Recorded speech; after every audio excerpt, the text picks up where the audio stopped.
Hey YouTubers, good morning, Rob Moffett. Guys, I'm kind of excited. I've always wanted to have a garden here at the house, at the apartment, but they don't let us do any gardening outside.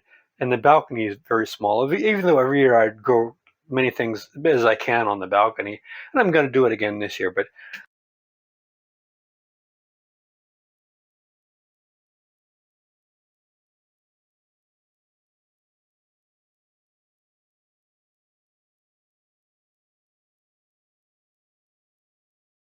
I found something out.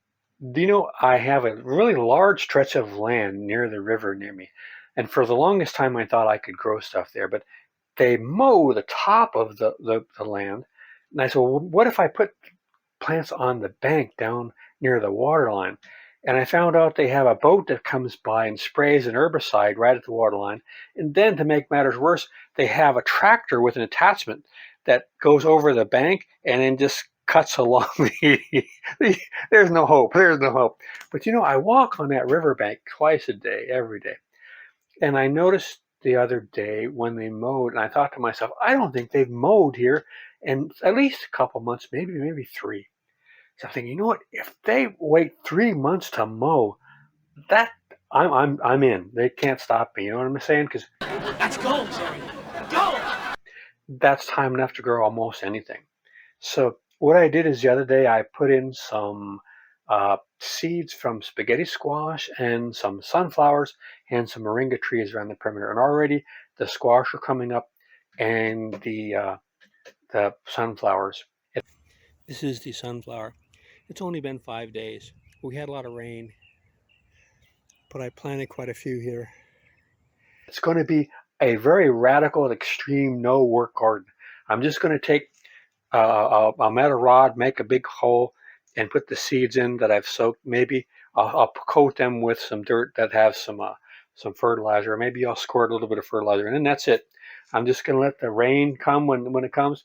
I use windy.com so I know when the weather system is going to be rainy, and I can plant them right before it rains. I won't even bother digging up the weeds. Just find a space in between if I can, and let them fight it out, and let nature take its course. If it's going to be no work, and if the ducks get them, or the iguanas get them, or the rats, or the squirrels, or the people walking by, or the dogs, or whatever, in like 3 months they're probably going to mow anyway. So, but I'm just going to have a no work garden, and this is what I'm planning on the balcony this year.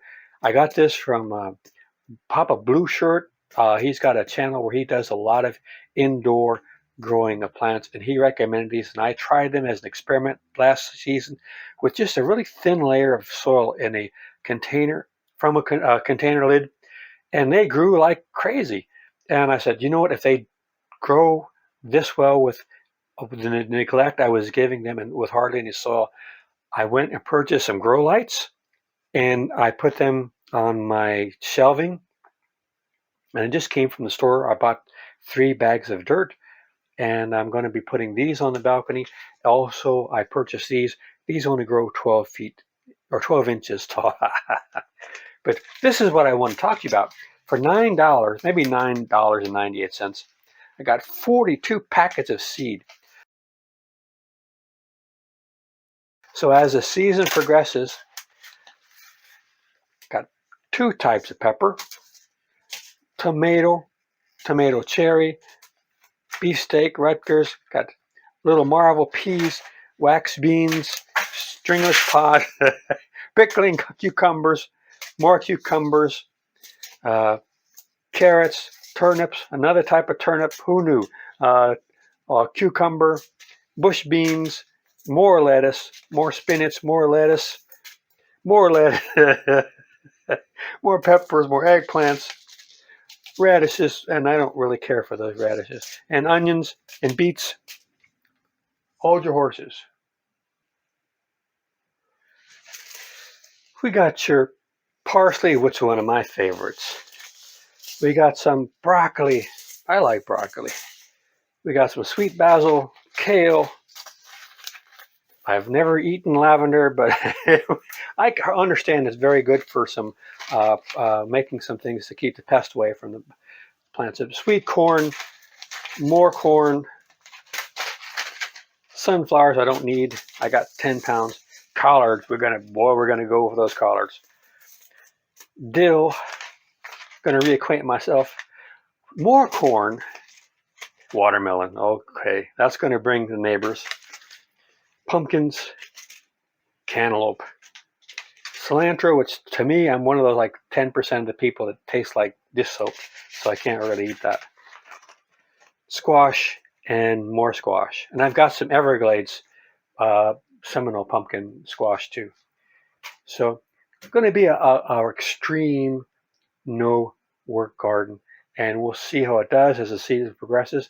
And if it doesn't work, we'll try less extreme. So long as I get 3 months in between the cutting, and let's say it's only 2 months. If I know what the schedule is, I can transplant. I can put stuff on the balcony and have it growing and ready to pop in. So as soon as they mow. So worst comes to worst, I'll get a little hoe and make a spot and get rid of the weeds and stuff. But I didn't want to do that. I wanted to do an experiment because I know I'm not going to get a large yield if there's a lot of weeds. But the thing of it is, I'm not. I know that if you prepare and you have good soil, obviously you get great results. But I'm always just curious, what kind of results would I get with marginal soil, full sun with a lot of weeds, and just based upon the rainy season and using the weather in our advantage and see what happens. And because I'm walking over there every day anyway, so it'd be curious. And it's a fun little project. So that's what we got going on this season. We got extreme no work garden. All right, guys.